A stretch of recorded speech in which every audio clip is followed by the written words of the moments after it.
Hello and welcome to the topic on strategy formulation.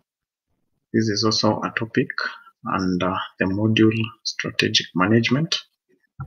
By the end of the discussion, you will be expected to understand key steps in strategy formulation, also be able to evaluate the key questions in strategy formulation, also be able to understand the mission and vision statements, and also explore what we call organizational goals excuse me, and be able to understand them. Now we begin by finding out what is this that we are calling strategy formulation. And we are saying formulation simply is about defining the strategy in a very clear and simple words. So formulation is all about the definition of organization's strategy. And when we are defining, we are simply stating the outline and the features of a strategy. And that also further means that we are simply preparing the action plan of a particular set of strategies. Now, when we are doing strategy formulation, we will be guided by a number of steps. The first one is establishing objectives.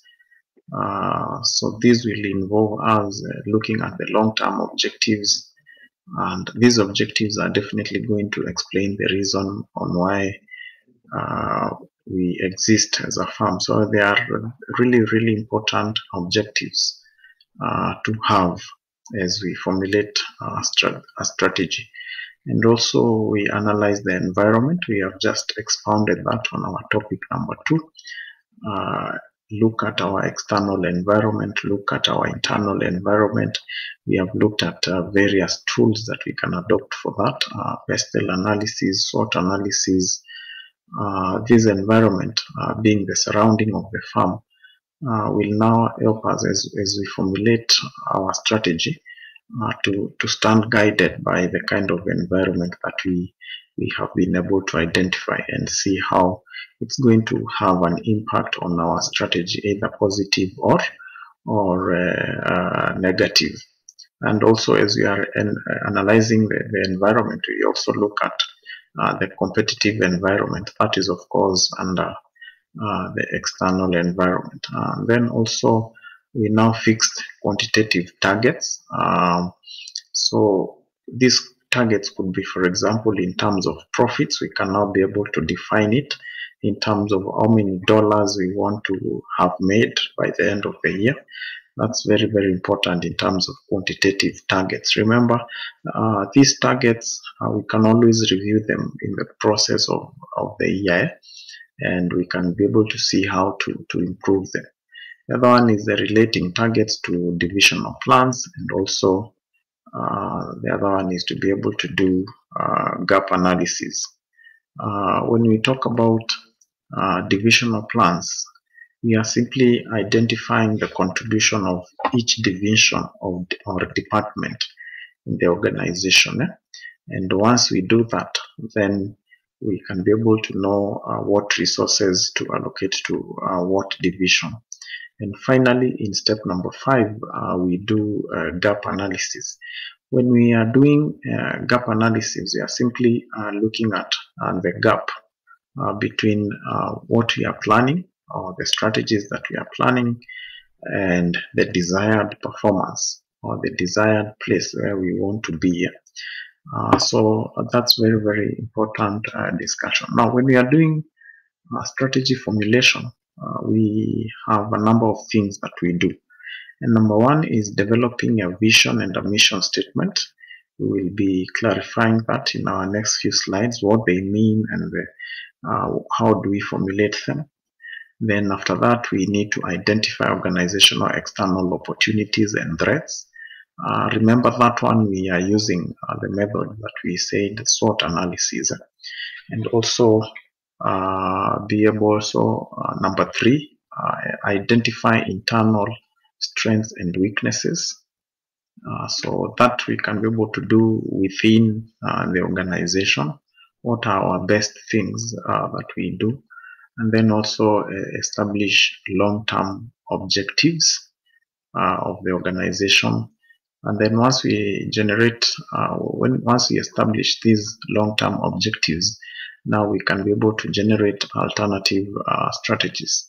I say the need to have alternatives is that uh, our strategy number one or our plan number one might fail. So the reason for having alternatives is to have a fallback option in case our strategy one does not work, and then also generate choose particular strategies in order for you to be able to adopt.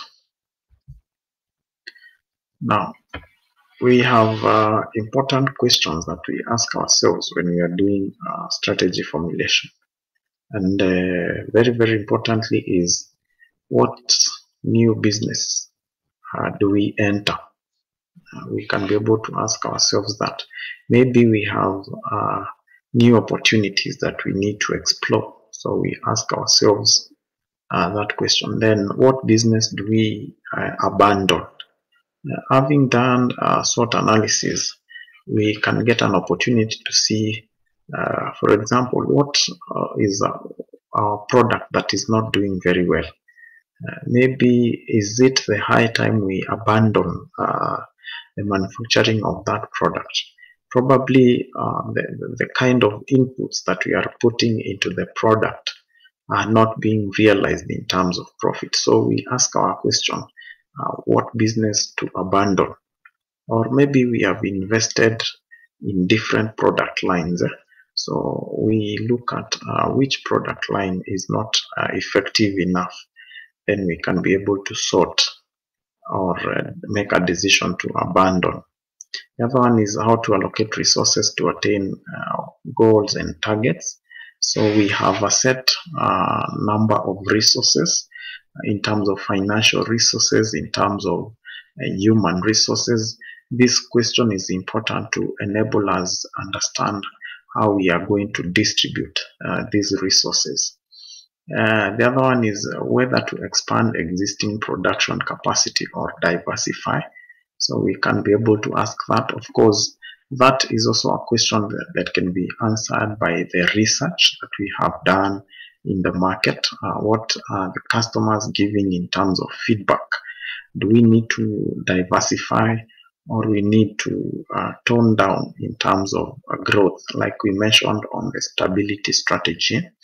And then whether to enter international market. So we can ask ourselves that.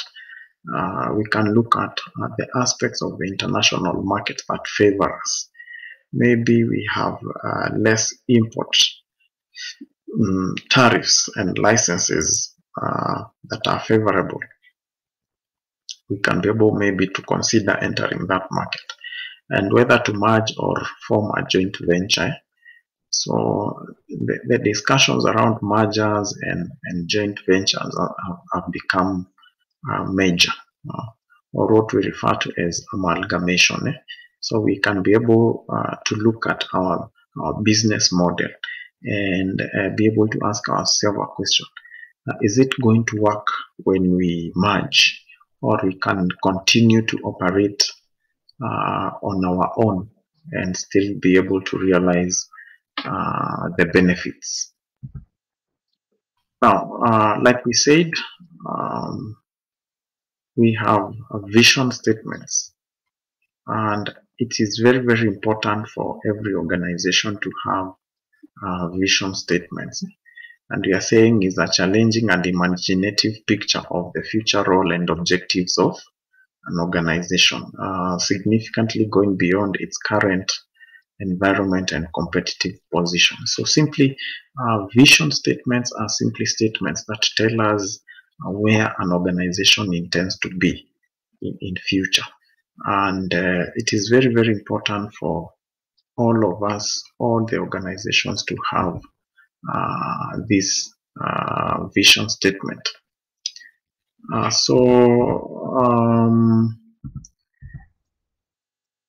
We have case study here of a company we call Apple.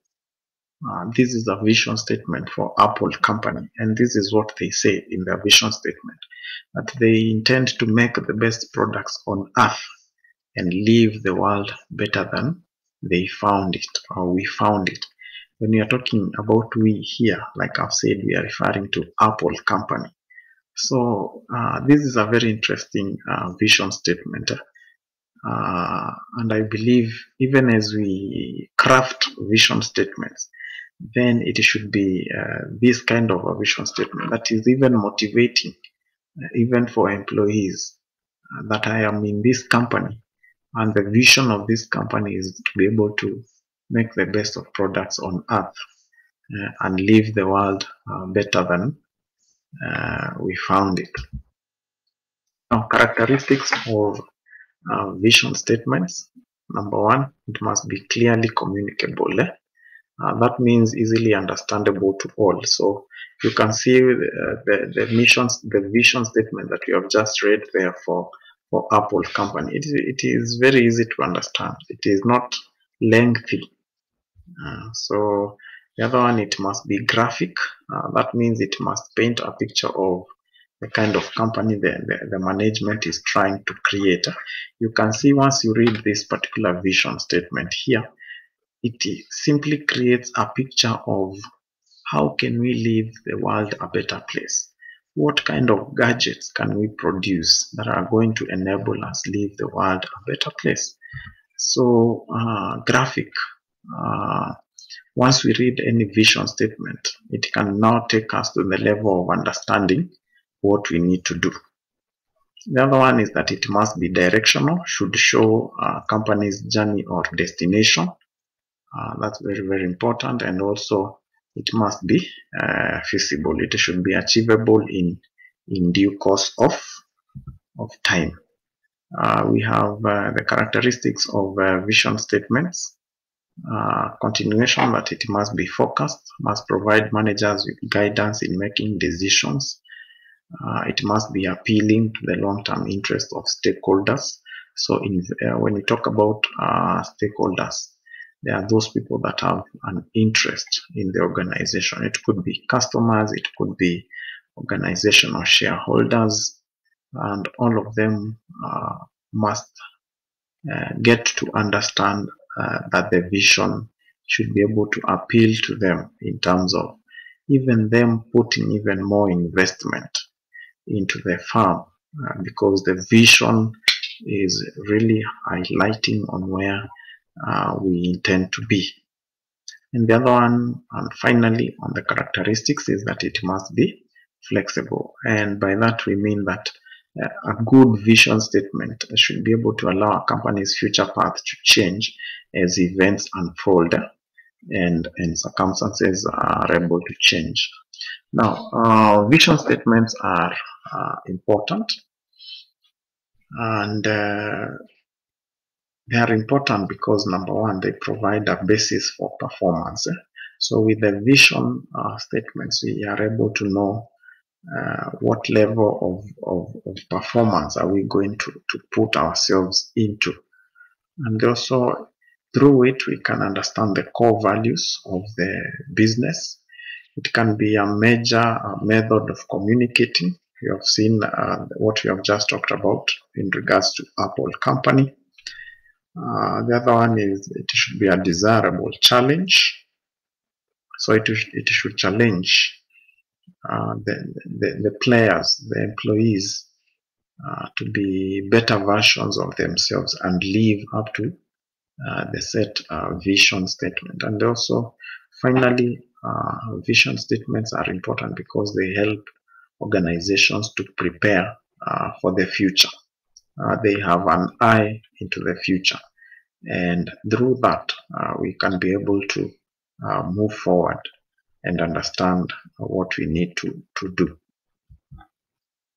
Now, what are the benefits of developing vision statements? So number one, it will foster long-term thinking.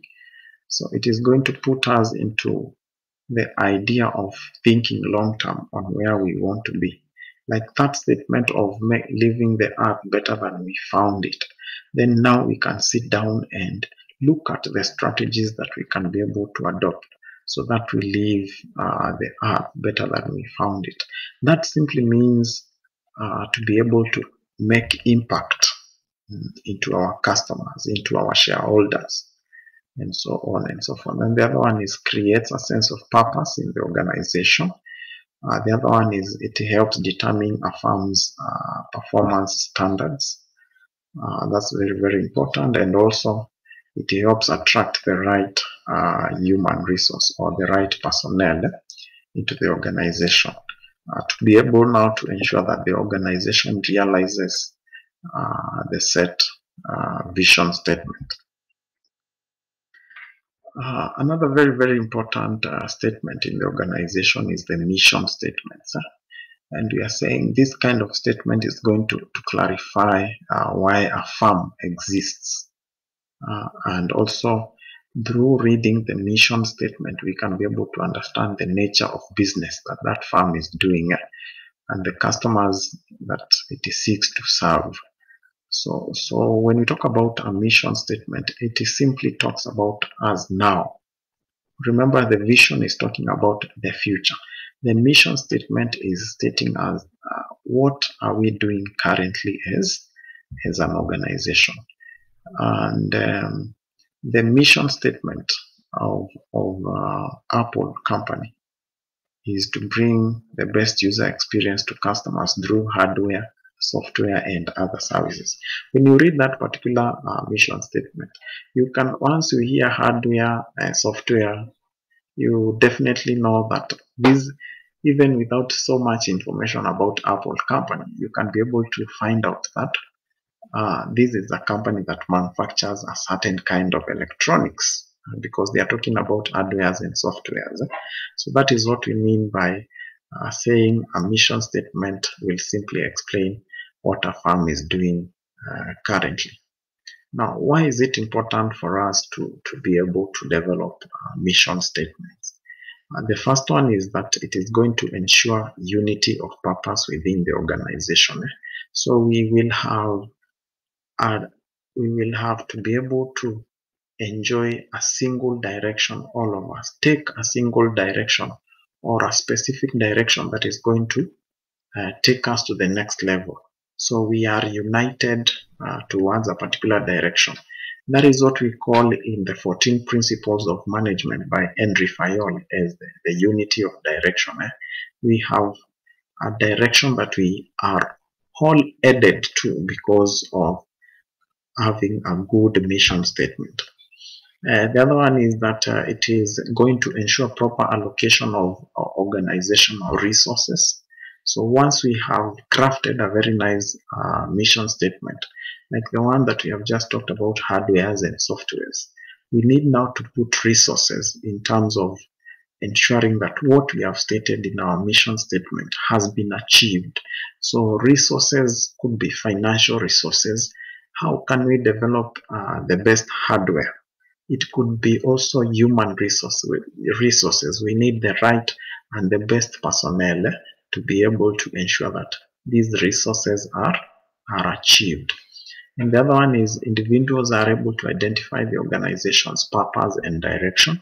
So you are able to understand where we are moving as an organization, and also ensure objectives are assigned to the right people within the organization. Characteristics of a mission statement. Number one, any mission statement should not be lengthy. I've seen the one that we have looked at for Apple company is just brief, a very simple statement, but it is detailed and it is telling us what the firm is doing. The other one is it should also be clearly articulated. I believe you've been able to see that in our case study. It should be broad but not too general, ensure specificity and generality. So specificity, you have just seen Apple focusing on their hardware and software. That is key in that mission statement. And also it should be inspiring, should push employees to work for such organizations. Other characteristics is it should arouse positive feelings and emotions. So even for employees, they need to be motivated to work as per the stated mission statement. It should reflect the firm's worth. This means the ability to generate impression that the firm is successful and has a direction that is worthy of support. And also it should be relevant, appropriate to the organization in terms of history. Everybody or you are aware of the history of Apple in terms of development of electronics, for example, mobile phones, also ability to respect culture and have shared organizational values. And also finally is that it should be unique. An organization's mission statement should be establish the individuality and uniqueness of the company. What makes the company stand out? Now, strategic objectives and goals. It is important also when we develop mission and vision statements. We also develop company goals, objectives. And we are saying the benefits that we are going to gain because of having company goals is the ability to define expectations. The other one is to be able to facilitate the controlling function within the organization. And also, once we have objectives and goals, we are able to increase performance and motivation among us employees. So we need to have things that are pushing us. These things are company goals and objectives. Now, every company has a number of objectives and goals. We have what we call the strategic goals, and we are saying this kind of goals are formulated by senior members of the board, the CEOs, the chairman, and these goals they define the expectations of the shareholders and other stakeholders in financial terms, and also tactical goals. They are set by the middle management for specific strategic business units, and also the operational goals. They are implemented by lower management, and it will be able to address specific measurable outcomes. Now, characteristics of effective goals. This is a very, very important abbreviation in goal setting, and we say that all goals needs to be SMART. By that we mean they need to be specific. So when we are talking about, for example, profit, generation of profit, we need to have profit that is specific. We can quantify it in terms of a certain figure, maybe $1 million per year. That is what we intend to make. And then they should be measurable. We need to be able now to ability to measure, and they should be attainable. They should be those which that we can achieve. They should be relevant to the business that we are doing, relevant to our strategies, and also finally is time limited, or also what we call them being time bound. Now we have strategic choices that we need to make as organizations, and one of the strategic choices is for you as an organization to adopt the strategy of being an overall cost leader, or what we call overall cost leadership. Now, when we talk about this kind of a strategy, a firm will simply seek to achieve lower costs of production and distribution. And when we call firms cost leaders, they seek to give customers the best in terms of pricing for their products. And an example of this particular strategy of a company that has adopted it is the company we call Walmart. So they have advertising slogans like always low prices, saves money, live better. And all these slogans are just meant to communicate Walmart's intention to offer cheap products or cost effective kind of products. Then we have differentiation strategy. The firm focuses on particular elements of the marketing mix that is seen by customer to be important, and as a result provide a meaningful basis for competitive advantage.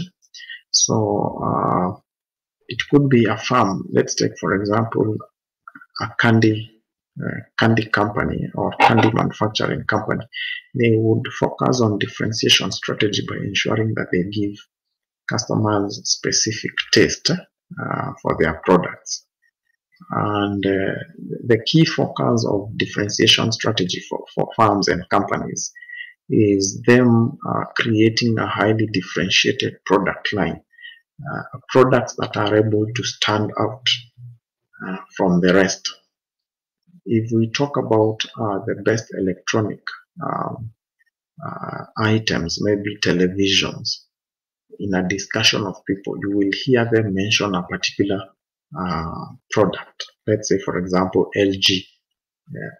The reason would be maybe those that are mentioning that have experienced some level of uniqueness in that particular product. And finally is on strategic choices by a company or a firm adopting the focus strategy. And we are saying this kind of strategy is going to involve a company concentrating its efforts upon one or more narrow markets segments rather than pursuit of the broad-based companies. So focus strategy enables a firm to narrow down into targeting a specific market segment. When we talk about segmentation, it is where we divide the market into sizable units that can be easily be served. And because we cannot be able to serve all of them, focus strategy emphasizes that as a firm, as a company, you can focus on that particular market segment that you feel it is the best for you, that can be able to serve you, and that can be able to enable you gain profits. So you put all your energies, all your resources, all your time in that particular segment. So that has brought us to the end of the discussion. I invite you to research more on those areas for your benefit.